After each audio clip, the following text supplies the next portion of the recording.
Hello, how much for a regular burger? Sir, that will be $6. What? Come on, Carl, let's get out of here. Remember when a burger cost $2? Yeah, me neither, because I wasn't broke enough to care back then. But now, that same burger is $6. $6. Dude, maybe burgers just got better. Carl, it's the same burger. Same frozen patty, same sad lettuce, same existential crisis on a bun. The only thing that changed is your wallet got lighter and the CEO got a third yacht. Oh, so like inflation. Yes, Carl. Inflation. That thing destroying your purchasing power while you're out here thinking your $15 an hour raise actually meant something. All right, buckle up. Inflation is when prices go up and your money becomes as useful as a screen door on a submarine. Back in the 70s, coffee was 25 cents. You know what 25 cents gets you now? A coffee. An empty cup, Carl. An empty cup. Maybe some napkins if the barista likes you. Your money is literally dying while sitting in your account doing nothing. Wait, so my money is worth less over time? Yes. That $1,000 you saved in 2014, it buys less shit in 2024. It's like your money went to the gym but only worked on its legs. It looks the same but can't perform for shit.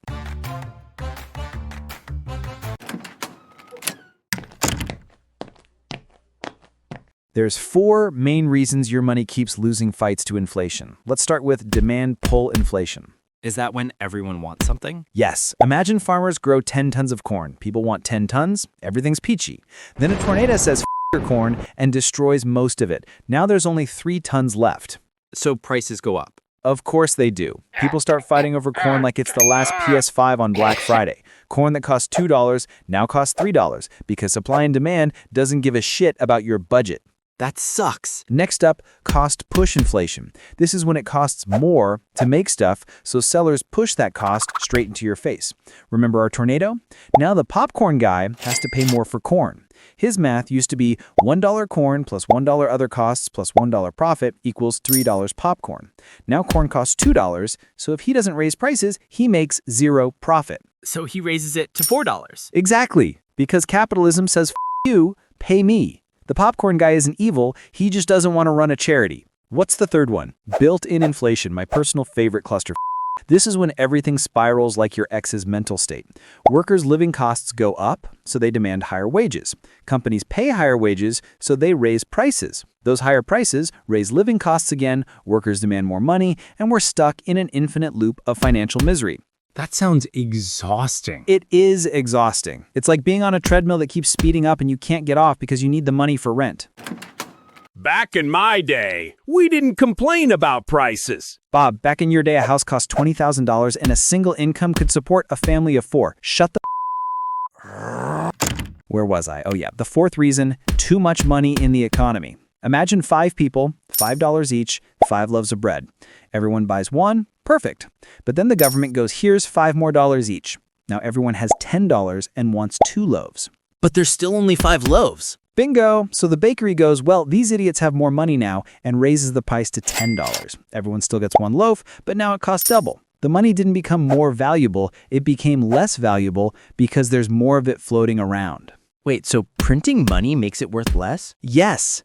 Ask Zimbabwe, ask Venezuela, ask Weimar Germany. They printed money like it was monopoly, and their currency became so worthless, people used it as wallpaper. Governments measure inflation with the Consumer Price Index, or CPI. It's basically them checking prices of everyday shit and going, yep, you're more broke than last year. How's it work? Let's say in 2024, bread is $3, milk is $4, eggs are $5, candles $8, movie ticket is $10. Total, $30. In 2025, bread is $3.30, milk is $4.20, eggs are $5.30, candle is $8.10, movie ticket still $10. New total, $30.90. So inflation is 3%? Correct. But here's the part. The CPI is an average. Bread went up 10%, milk 5%, eggs 6%, but candles only went up 1.25% and movie tickets didn't budge. So the government says only 3% inflation while you're over here watching your grocery bill explode. That's kind of misleading. That's exactly what it is. The shit you need goes up way faster than the shit you don't need, but the government averages it all together and pats themselves on the back. Wait, so we should have 0% inflation, right? Or negative? Oh, Carl. Sweet, innocent Carl. That's actually worse. What? Central banks want 2 to 3% inflation. It's their sweet spot. Why?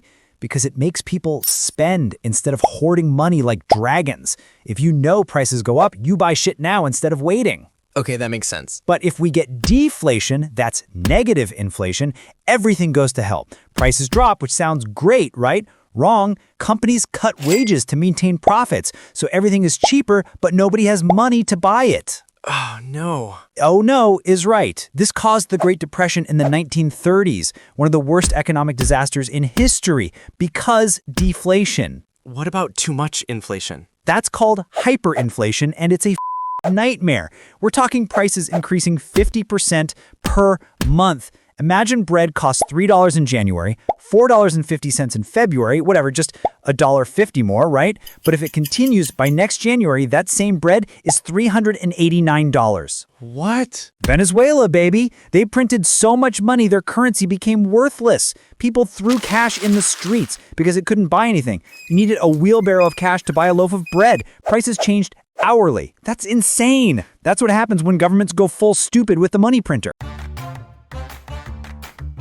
So, governments and central banks have two tools, monetary policy and fiscal policy. Fancy words for we're going to with interest rates and taxes. Interest rates? The cost of borrowing money, genius. If you borrow $1,000 at 10% interest, you pay back $1,100. When inflation is too low, central banks drop interest rates. Makes borrowing cheaper, people borrow more, spend more, prices go up, boom, inflation increases. And when inflation is too high, they raise interest rates. Borrowing becomes expensive, fewer people borrow, less spending, prices stabilize. But they can keep rates high forever because then nobody can afford to borrow and the economy dies. Sounds complicated. It's a balancing act on a tightrope over a pit of economic recession. Fun times.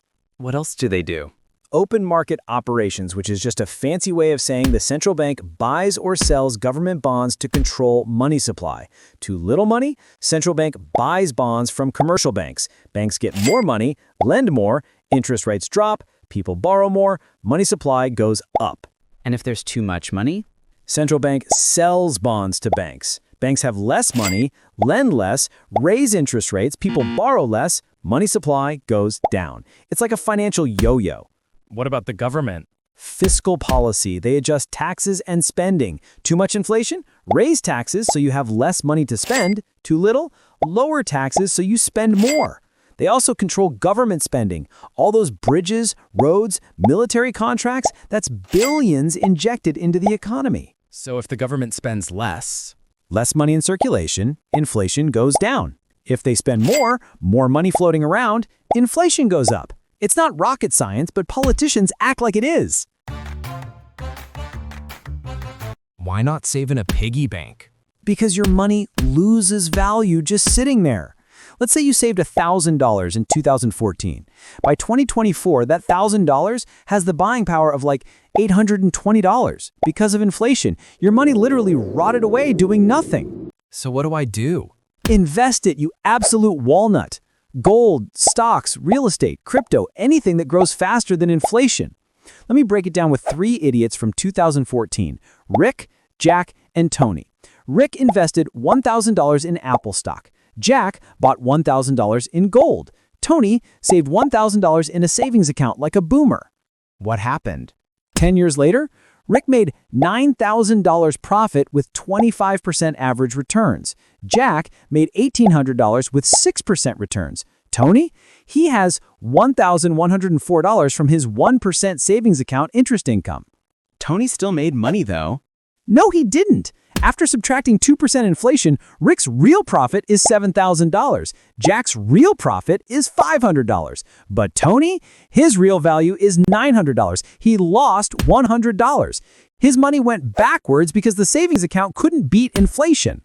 Oh my God. Tony's an idiot. Tony's a cautionary tale. That $1,000 in 2014 should be worth $1,200 in 2024, just to maintain the same buying power. Tony's $1,100 can only buy what $900 could in 2014. He literally lost money by saving it. Point is, invest smart. Learn what you're putting money into. Don't just throw it at random shit. Beat inflation or get beaten by it. So there you have it. Inflation is a natural part of the economy. Sometimes it's from supply and demand, sometimes from government policies, sometimes because companies are greedy f***s who want bigger profits. Can we avoid it? Nope. But you can protect yourself by investing smartly and not being like Tony with his sad savings account. Don't thank me. Just hit like and subscribe so I can afford the same burgers you can't. We're all getting screwed by inflation together. See you next video, everyone. Stay broke out there.